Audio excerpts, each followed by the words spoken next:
Big announcement from the government today. They're trying to get on the front foot. And this is about dealing with benefit cheats, benefit fraudsters who won't pay the money back. You're supposed to pay the money back. And if you're on benefits, they can take the money back out of your benefits. To take about 20 quid a week, it's hardly a punishment. Or if you're earning, they can take it out of your PAYE earnings from the bank. But very difficult to get it back if you can. If refuse to do that, and you're not getting any of that income. So now their latest wheeze is to follow what they've done with the CSA, with basically deadbeat dads, and they want to basically say, well, we're going to take away your driving licence for 2 years. What a brilliant idea. That'll solve it, won't it? Let's talk to Chris Snowdon. He's head of lifestyle economics at the Institute of Economic Affairs. Very good afternoon to you. Afternoon, Julia. This is obviously the solution. We're going to have now a load of convicted benefit cheats driving around in their cars without a driving licence and presumably also without tax and insurance as well. So I'm sure the sum of happiness in the country will improve as a result of this.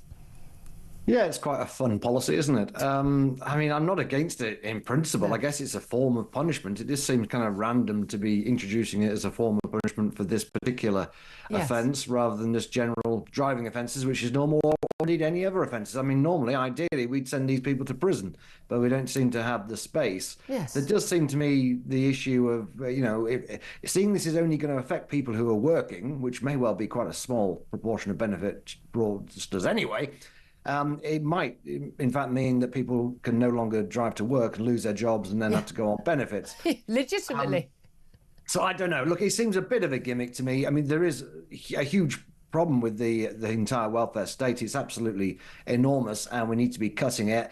And politicians like to talk about clamping down on fraud, and we should do. And the amount of benefit fraud has gone up enormously since COVID. It went up during COVID to an incredible extent, but it's hardly come down since, which is really worrying. So there is a job of work to be done with this, but we need to catch these people first and foremost. And then if we do this rather daft thing of taking their license off them, fair enough. But are we going to catch the people who are driving around without a licence? What are the odds of being caught if you're driving around without a licence? And there are millions of those people. And again, also, if there is an accident, they don't have insurance, and therefore the poor sod who's got hit by them, well, they're having to claim on their insurance, their premiums go up.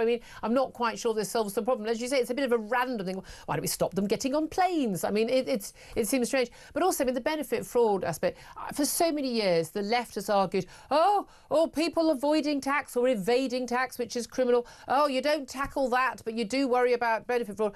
Benefit fraud is in its billions and billions and billions, and it's not just someone claiming a little bit more housing benefit or a little bit more that.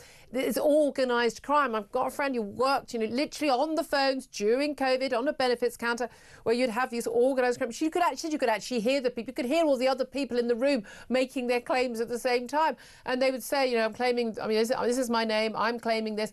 Money was being handed out left, right, and centre. She's rather more ruthless, and she would say things like, "Oh, remind me, what's your middle name?" They wouldn't know their middle name. Well, who doesn't know their middle name? And she's like, "Yeah, right. Sorry, dodgy. No, phone down."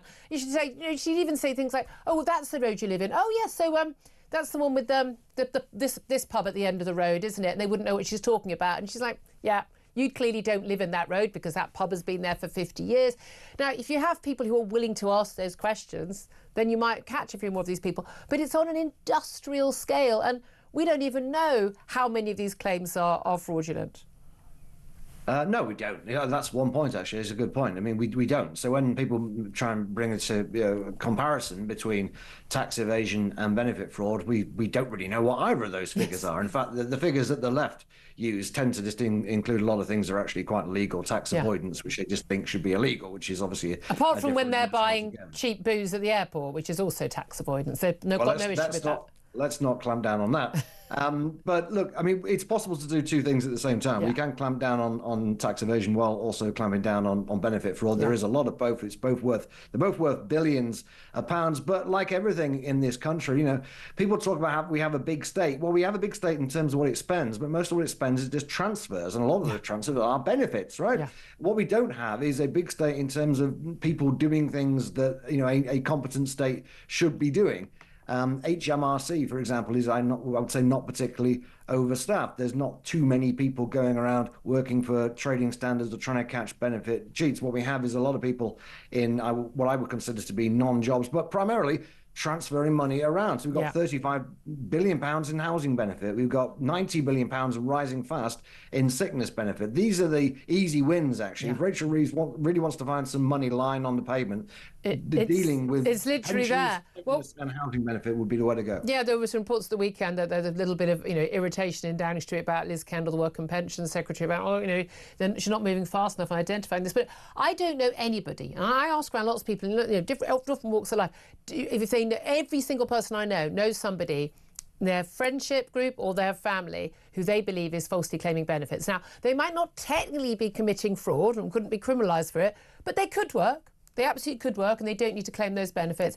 And that is where it's happening on the grand scale, of people claiming sickness benefits for life, basically getting double the benefits if they claim sickness, self-diagnosed mental health problems. A Lord's Committee report suggested this in the last week. And we are just paying out an absolute fortune for an awful lot of people who are perfectly capable of working to not work. I'm wondering what your reaction was to Donald Trump's announcements. We know, but the Department of Government Efficiency, a freeze on all federal hiring, basically freezing and basically putting everyone on hold and planning to sack everyone involved in federal government and every federal funded body who involved in DEI, diversity, equity and inclusion. I mean, is this the sort of thing you'd be looking for?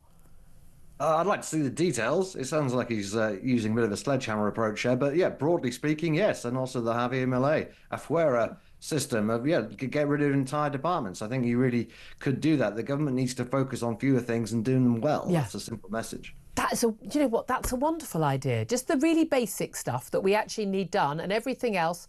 Well, the same with local councils, isn't it? Who said they haven't got any money to fix potholes, but seem to be involved in every sort of, funding every pride parade or this or that random community action. You think, could you keep the street lights on and pick up the rubbish and fix the potholes and the social care? Can you do the basics? Yeah, and maybe these things actually don't cost that much in the great scheme of things, and social care is enormously expensive. But it's more symbolic than anything else, isn't it? When you see the NHS wasting money on all these ridiculous initiatives, I'm sure it is a tiny fraction of the NHS budget, because the NHS budget is absolutely enormous. But it's what it says about the people who are running it. They're not even trying to pretend that they are, really trying to make the best use of any penny they're given. I liken it to the people who sell out, I've got no money, but they're buying their Starbucks coffee for sort of £4 every day. Do you think? I mean, you could at least start with some of the basics of cutting back, but there we are. Chris Snowdon from the Institute of Economic Affairs, as always, absolute pleasure speaking to you.